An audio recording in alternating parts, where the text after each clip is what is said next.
If all your doctors are in that network, a lot of people have no problems with it until maybe 5 years later, their doctor leaves the network, which I've seen happen before. So that's one risk you're taking that could be a liability. Whereas on the supplement side, you've got any doctor that takes Medicare. Do you want a wealthy retirement without worrying about money?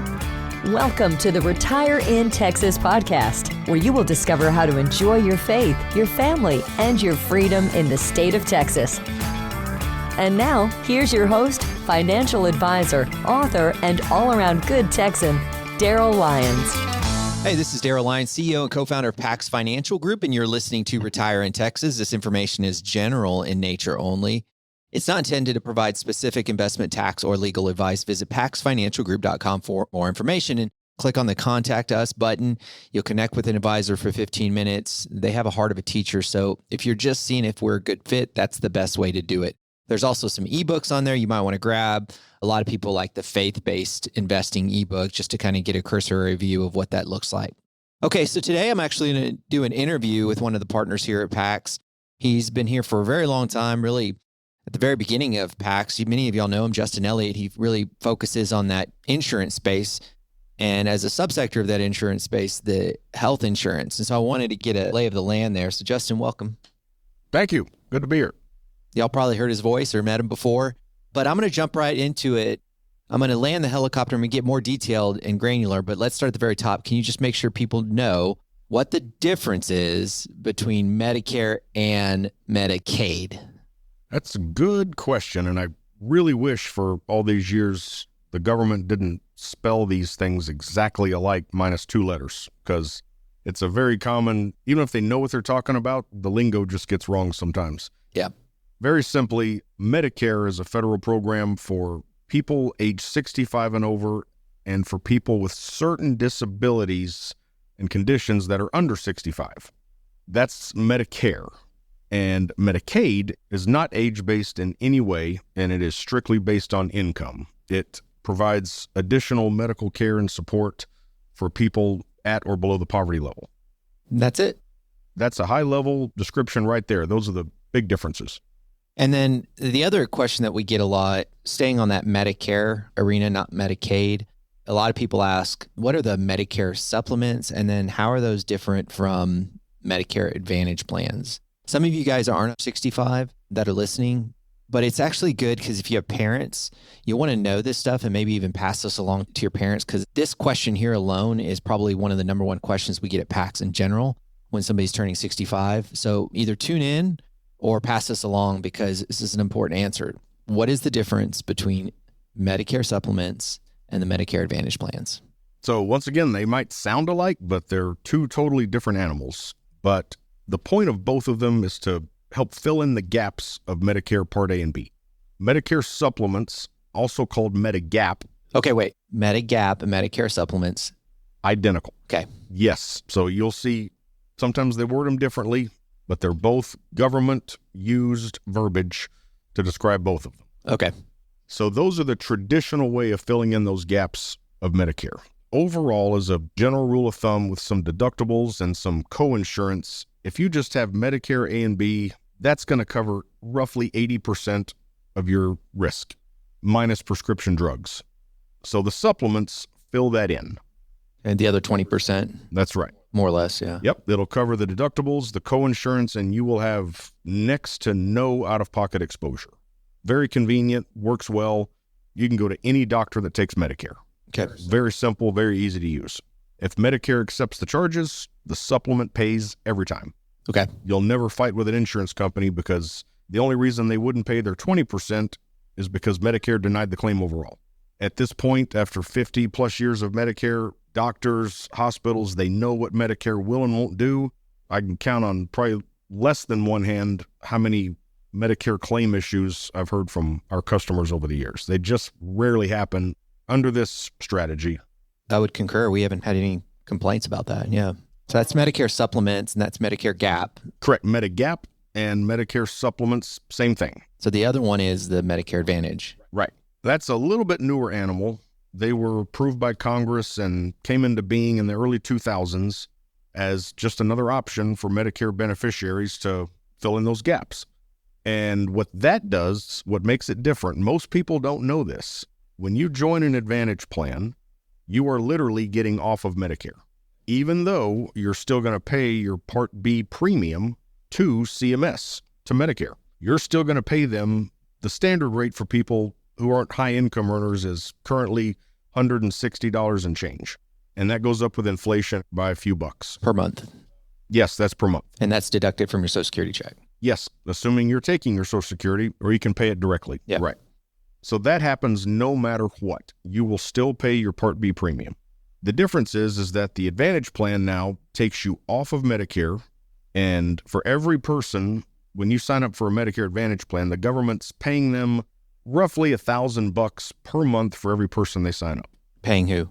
The insurance company. Okay. So they're paying United Healthcare, Humana, Blue Cross. They're paying that major medical insurance company $1,000 a month-ish per person they sign up, and now they are managing your care. Now you're on the, for example, Blue Cross Blue Shield network. Yeah. That could be a PPO, which are more convenient and user-friendly, as most of us know over the years, or it could be an HMO, which has a little more stringent networks. Either way, you got to stay in that Advantage plan network. So you've narrowed your accessibility to care somewhat, because you can't just go to any doctor now that takes Medicare. If you have the PPO, you can get some out-of-network benefits if the doctor takes Medicare, but he's not in your Blue Cross network. There's some ways around that, but it's not quite as efficient as the Medigap supplement path. Also, as a part of those plans, you are now kind of in that world, because to go back out of that world, you have to pass medical underwriting. To go back to Medicare? To go back, you have to literally get off of the Advantage plan in writing. Typically, it's done at the end of the year during Medicare open enrollment, which is from October 15th to December the 7th every year. Now, if you move from Arizona to Utah, you've moved out of your service area, that's a qualifying event for Medicare.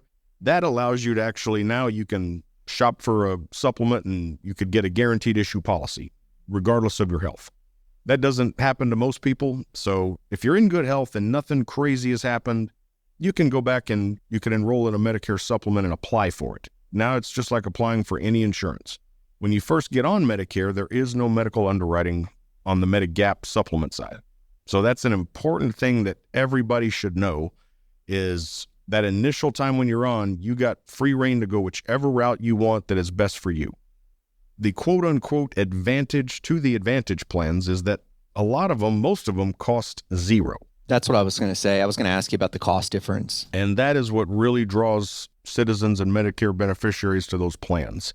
You pay zero for the premium, but then you have to pay more out-of-pocket costs or a limited network, or? Yes, you definitely have more out-of-pocket exposure, plus a narrower network of access. That's the trade-off. And pretty much with anything else in insurance and life, there's going to be a trade-off. If something costs a little less, there's a string there. If all your doctors are in that network, a lot of people have no problems with it until maybe 5 years later, their doctor leaves the network, which I've seen happen before. So that's one risk you're taking that could be a liability. Whereas on the supplement side, you've got any doctor that takes Medicare, unless the doctor retires or just says, I'm not taking Medicare, which is extremely rare because any physician in that stance is probably excluding 50 million customers nationwide. So that's a tough market to exclude, unless you're one of these concierge doctors or fee-based doctors that just only take cash. You said something that was interesting to me, and I'm going to pivot for just a second in the dialogue, because you did a good job of covering the Advantage versus Medicare supplements. And so I think the listeners got a good idea of the differences, but you did bring up something that I thought was interesting, and that's the population that are on Medicare and the fact that they vote. I do have concerns that Medicare may not be there. Are you hearing anything right now? No.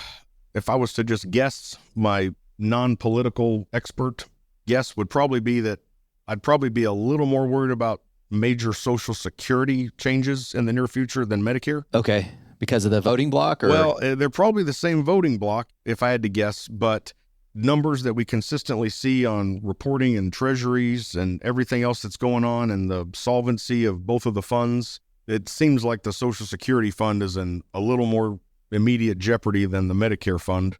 like I said, for many years now, they've managed to offload a lot of risk on Advantage plans. Oh, that's true. Yeah. In exchange for now the consumer gets, quote unquote, a little bit less comprehensive care. They've managed to offload a bunch of it at a fixed rate, and that's a little more controlled. The Medicare premiums go up fairly consistently with inflation, which, of course, lately is much higher than many of us are used to. But I remember 20 years ago, the Medicare premium was in the 120s, and it's currently in the mid 160s. That's not unreasonable. That's not a terrible raise at all. Now, in the future, it could spike, and no one knows. But I would say Medicare as a program is pretty safe. They could always, and it probably wouldn't hurt to raise the age. Yeah, I could see that happening. The other thing I think was an article I wanted to reference was the state having some issues with some of their network. You know what I'm talking about. Can you reference that challenge that exists within the states and the hospitals? You can explain it better than I can. Yeah, there's some data just came out in the last few weeks that was done of several hundred CFOs of major hospital networks nationwide. And almost 20% of them have said they are going to stop working with Medicare Advantage plans. Now we're talking Advantage. Yes, we're on the Medicare Advantage world. Yes, they're not going to deal with Medicare Advantage insurance companies. They cited the delays and the times that it takes for reimbursements, along with the reimbursement rates, what they're getting reimbursed for those. And so if the plans, i.e. Blue Cross again, we'll just use them, not singling them out by any means, if they're slow to pay the hospital network, if Methodists can't get their money from them in a timely manner, if at all, then eventually they're just going to say, hey, we're not working with you. We're no longer in your network.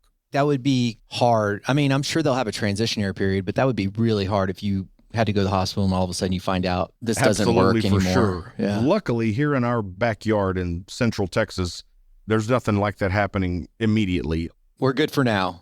The closest one I'm aware of is a large system in Houston. People are probably familiar with Memorial Hermann. Yeah. And they've exited at least one Medicare Advantage plan starting in 2025. There's been several in some other big cities, and of that survey of the almost 20%, another 25 to 30 said they're thinking about it, which could come in 26, 27, somewhere down the road possibly if things don't change and they can't make it profitable. I think it's an interesting demographic trend that we're facing with 10,000 people turning 65 every single day, a good chunk of the population needing these services, but less people paying into it. And you just have a math problem that exists. And so not only is this state dealing with these challenges, but even today we talked about it beforehand that Humana's stock price fell considerably. And so we're going to see some more pressure on some of these private industries that are trying to play within the Medicare system because it's a demographic challenge. And to a certain degree, you want to limit reimbursement rates. But at the same time, physicians are like, look, I'm not going to do it for this. Some of the very, very wealthy people are, to your point earlier, just abandoning the system and getting some concierge services now. So we'll see if that trend starts moving in a certain direction. Yeah, that's definitely what you see happening. It still comes down to supply and demand in everything we do. If you have a physician, a nurse practitioner, whoever, a dentist, I mean, whatever the case is, they've got X amount of years in medical school and costs and time put into their profession, and they have an amount in their head that they need to get. And if they can't get it, they'll get it somewhere else, is the way you have to look at it from a 50,000-foot view. That's just how we are. We'll continue to look at this at PAX and just pay attention to where the industry is going because there's a lot of stakeholders involved, from somebody who might own Humana stock to a client of ours that might be a physician to our Medicare supplement clients. I mean, we see a lot of the gaps from various angles, just being in an ecosystem of healthcare service providers within PAX. So we'll continue to pay attention to these trends. And I know Justin will keep us informed. He sends us data points along the way. Justin, we're at the mark where we need to land the plane. Is there anything specific that you wanted to make sure that we covered today? I know we moved quickly here. Yeah, just some heads up here. Just yesterday, a interesting report came out. The numbers are not official, but I personally have already heard from a couple of our customers. You can't see the plans for 2025 yet. We really didn't touch on Medicare Part D, as in drug, which is what it stands for. And that's the portion. Part A and Part B cover hospital and outpatient care. D is for drugs, as most people are probably aware of. Those plans look like some customers have already called me getting personalized letters from their Part D carrier that, hey, get ready, your premium's going up 4X. Wow. Starting in January. Now, luckily, there's 20 some odd plans currently in Texas for consumers to pick from, and it's not uncommon for a plan from year to year. Hey, this is no longer the best for the drugs that I take, and we consistently help people on an annual basis pick and choose the right one to fit their needs. So someone getting a situation like that can probably find a better alternative, but that tells you that if, for example, someone's only paying $5 for that diabetes drug that we hear touted on TV sometimes, somebody's paying for that currently, and they're about to pass that buck maybe. That's one way of potentially looking at it, but there's still lots of Part D options out there that are coming. And the other thing I wanted to mention is of our customers, we have several hundred customers that we've helped walk through their Medicare enrollment over the years. I've never had one want to come off of their Medigap plan and go to an Advantage plan. That's a good point, yeah. But I've had a good handful, not a ton, Medicare Advantage plans. They're not evil by any means. I don't want to get that out there. They care for a lot of people, and we have a lot of customers on those, and for the most part, they're happy. But the ones that are unhappy always come from that side of the fence, I would have to say. That's good anecdotal information, and I think we put that in our pocket and remember that when we're making these decisions when we turn 65. Justin, this has been really good. Crash course, but good. If for some reason, if you're a client of PAX, Justin's available to you. Actually, we used to do Medicare supplements for the community at large and health insurance. It just was too much volume for us to handle, but Justin is available for our clients. So if you are a client of PAX, just call Justin up to get clarity on this conversation and make sure you're in the right place. And for those that aren't a client, you can go to PAX Financial Group and hit the connect button, and you'll connect with a financial advisor. Hope this was helpful for you today. Thanks for hanging in there. And as always, think different when you think long-term. Have a great day.